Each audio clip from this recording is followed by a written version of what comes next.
What's up, fam? Yo, make sure y'all get with us today. I did a real short one yesterday. I'm trying to make them quick nowadays, you know what I'm saying? I'm trying. I'm working on it. But now, we're going to finish talking about this archetype. Now let's talk about the advent of the new hero. Yeah. Alright. Y'all see I'm drinking a different juice than this morning. Listen, this little bullet or whatever it is one of the best inventions ever. This is a peach ambrosia base with peach and berry. Man, join the show and make sure you subscribe. God damn it. Love you. Peace.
All right, peace, fam. So we're gonna continue talking about the archetype. I had to rush yesterday, right? I had to rush away yesterday because I went to this thing called Divine Conversations. One of the things that I'm doing now is I'm linking back up with the village in Columbus. Now I've been I guess a renegade for years, you know. So I'm going home, right? So I decided that I was going to start plugging back in to the elders from which I was basically born, as far as consciously, right? In Columbus, there have been several conscious collectives over the years. First, it was the Afrocentric Rites of Passage, and that turned into something else, and then eventually it went to the Tawi village, right? And one of the things that I've been watching them from a distance for a while. Was gonna get involved at one point in time, changed my mind, but this time, you know, I'm throwing my hat in now, right? Because the PC is one. They're handling the business of the whole culture piece, and I call myself a culture builder, and I'm plugging back in. So I'm going through that to say, thanks to, actually, it's like this brother by the name of Kwame. Kwame tune in to the Daily Toast every day, at least on the Facebook piece, and I want to send shouts out to him because it's like he immediately jumped on an ambrosia piece. He started getting he got his own brand of ambrosia with the black seed, and he was one of the first ones to start buying that ambrosia after I started talking about it. And he started inviting me to stuff like on Kuumba. He indirectly invited me to an event that was basically sponsored in a sense by Tawi Village, and I went there and I'm like, boom, they're talking about the same shit I'm talking about. So I got this thing called the 7 EEC Principles and Values, and I'm looking at it, and it's a chart, just like the chart that I created for the calendar. But they have Wolof, they have Akan, they got ancient Kemet, they got traditional Yoruba, and they got the contemporary African Americans. So today not only will be a day of unity, a day of truth, the Ma'atic principle, but also in Wolof it will be called Taranga, a sense of hospitality. Akan, it would also be truth. And of course, in the ancient Ma'atic sense, the seven cardinal virtues of Ma'at, truth. In traditional Yoruba, will be suru, patience. And of course, it'll be emoja, right? So we're going to start adding these to the days. I'm going to add these to the calendar as well. Powerful piece, right? You know what I'm saying? We need to grow. I fell behind, family. I didn't do anything yesterday. I got up, I bottled, I went to Divine Conversations. I'm gonna log that in. I'm gonna log that in. I didn't do the breath. I didn't do the exercises. I just chilled. My body is still adjusting. I had a real big meal yesterday, right? But I'm still dealing with some of the issues. And like I said, I don't know whether it's the accident or I know I didn't totally break the fast right, but this has been it's been 7 days, so it's getting better, I guess. I can't complain, right? But I also decided that hell, this is gonna be what I basically structure all of my conversations off with the show, because I could pre-write this, right? But anyway, so once again, real good stories, folk tales. I'm getting more books on folk tales, proverb books. I send all this stuff out to those people that are the Nguzo Saba Challenge, and I challenge you to take the Nguzo Saba Challenge, right? Because we could take this whole piece to a whole nother level. But right now, we're dealing with the Hero with 1,000 Faces. Yesterday, I want to reiterate something that I found. What is this? Oh, okay. Something that I found. All right, so yesterday I read to y'all the World Naval, right? The effect of a successful adventure of the hero is the unlocking and releasing again of the flow of life into the body of the world. So the hero, now I need you to understand this, because we're going to talk about the archetype of the hero. It's important that when you're conquering a culture that you destroy the whole idea of the hero, right? You destroy, because the hero is the cultural manifestation. It's like if culture is God, the hero is the sun. You understand what I'm saying? The hero is the rising and the setting sun, or the hero is the sun of the culture, right? That sacrifices, and through the sacrifice of the sun or the hero, the whole universe, the whole life of the culture is reinvigorated. The effect of the successful adventure of the hero is the unlocking and the release again of the flow of life into the body of the world, right? So now, for ancient cultures, their world was their culture. You know what I'm saying? The culture was their world, right? And the hero breathed life back into this, because he went into a different realm and brought back information that culture can use to advance itself. Whether it was the adventure going into a different part of the land that at one point in time was called Hunted, or the Hunted Woods and shit, and he went in there and he conquered that shit. So now people are more confident, because let's look at how the human being works. Once the human being find out that something is possible, we take it to another level. For example, when you look at the 4-minute mile, we all heard those of us that's involved with the whole self-improvement movement, all of us hear the story of the 4-minute mile, but I don't think we really register the power of that. until the 4-minute mile was broken, right? Nobody could do it. But when one person showed that the 4-minute mile could be broken, that shit became normal. Those of you that's old enough to remember Mike Tyson was a beast, right? Nobody could beat Mike Tyson. Nobody. Until Buster Douglas beat him, and then Mike Tyson got whooped on a regular basis, right? Because it's like a lot of times when humans face something that's impossible to pass, when one person does it, that gives everybody else, in a sense, permission to find the energy to do it. And this is what the hero does for a culture. When a hero gives the people permission, because look, I'm just like you in a sense. I come from what you came from. You know what I'm saying? I'm cut from what you cut from. So if I can do it, you have permission. The hero gives permission. So if you want to destroy a culture, you destroy the hero. You destroy the very image of the hero. So if the hero is a young man, you find a way to destroy the young man. If the hero is a woman, you find a way to destroy the woman in the culture.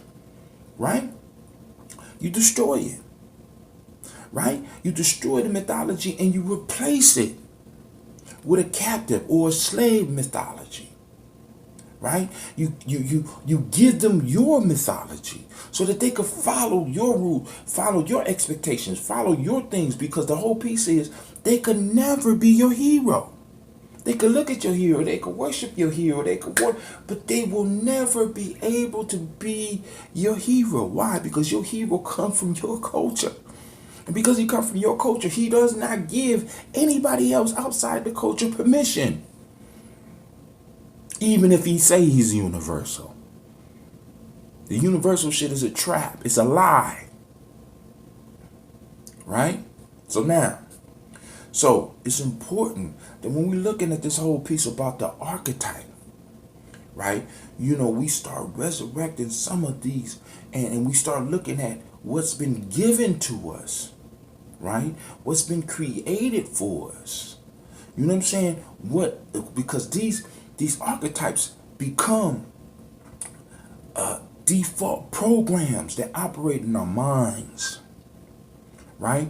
And some of them, like, sometimes we got to let old programs, that the program is no longer working, it's no longer compatible with the information, it's no longer compatible with the hardware. The hardware has shifted. There's no room for a sample. There's no room for a coon. No matter how much you update them, there's no room. Why? Because those figures help maintain a system of supremacy over us. It makes us feel less than, right? And it gives us a role that we can act within this society. Now it's time for us to start resurrecting the heroes. So now what's going on right now?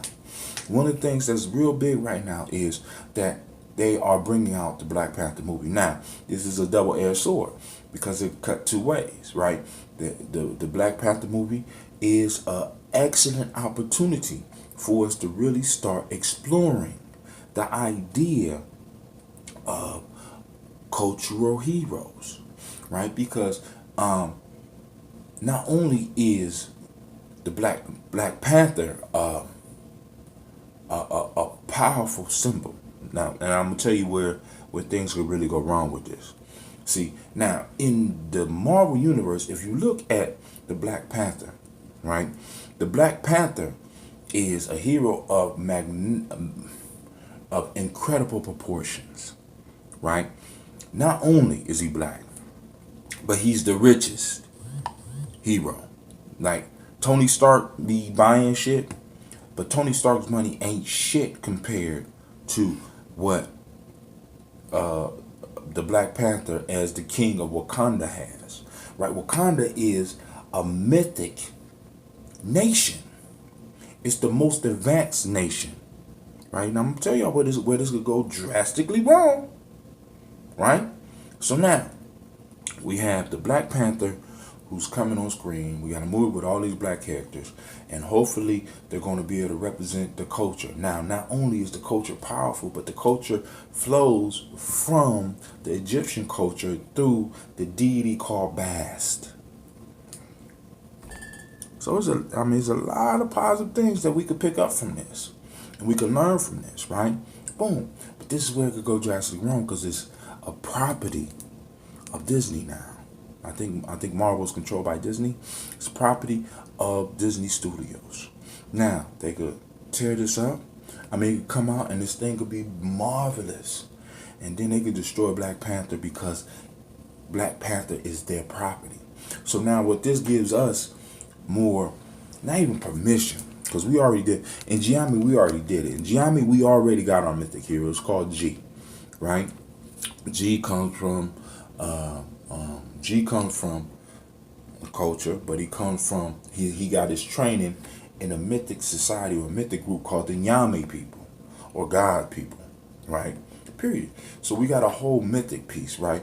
But now this gives other of you out there just the permission, the power to start creating our Black heroes, because we have to start structuring and framing these heroes for the modern times, right? Black Panther has a techno jungle, right? You know what I'm saying? People, when they want to try to and get into Wakanda, they have to go through this techno jungle. Now, this is what the power of this is, because these mythic tales, these fairy tales work on the subconscious. We want stories like this to work on our children's subconscious. We want to give them characters that they can see, that look like them, that come from situations like them, overcoming and bringing something back to the people. Right? Because right now, my generation, we was trained to get information and to stay out, not really even to come back. We just go. You know what I'm saying? But now we got to start training our young heroes to go out and bring life back to the community. Right? To bring the son back, to bring the daughter back, to bring bring your shine back, so that you can bring life back to the people. Right? Because the whole story of the hero is the going and the returning. And the going and the returning. In the going, the hero is going to retrieve something. And in the coming, the hero brings something back that is very valuable to the people, and his life, and his energy, and his food, and his grace. You know, we take advantage of grace and shit like that. Right? So, family, now, when we're looking at the hero, and we have to understand, this is why it's important for this culture that we are involved in, this West Asian culture, to replace our heroes with pimps and brutes and thugs and gangsters. Right? See, because if you want to see this shit really working, because like a lot of times we look at Africa, I want y'all to look at Africa and look at African leadership. What myths are they following?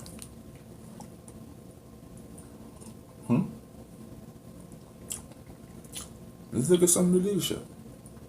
Look at the myths they following. What tales were they raised up on? Were they raised up on tales about African heroes, or were they raised up on tales about European heroes? Because you could tell who they're serving. You can tell by who they're serving, right?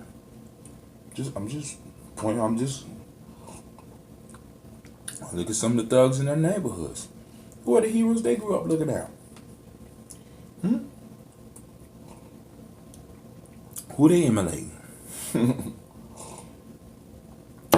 So if we want our young people to act differently, we got to give them different things to focus on. The hero gave young people things to focus on.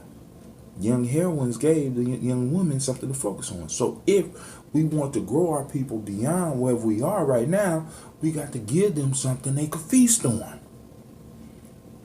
And get that feast on for real. Not on this bullshit. I just get caught up in bullshit. There's so much bullshit out here for us to get caught up on. So, I ain't gonna hold y'all too much longer. But I'm gonna say, hey fam, thank you for taking the time to tune in. Watching this for the first time, make sure you subscribe. Right? Like, share, do your thing. You know what I'm saying? And, you know, get some of that ambrosia.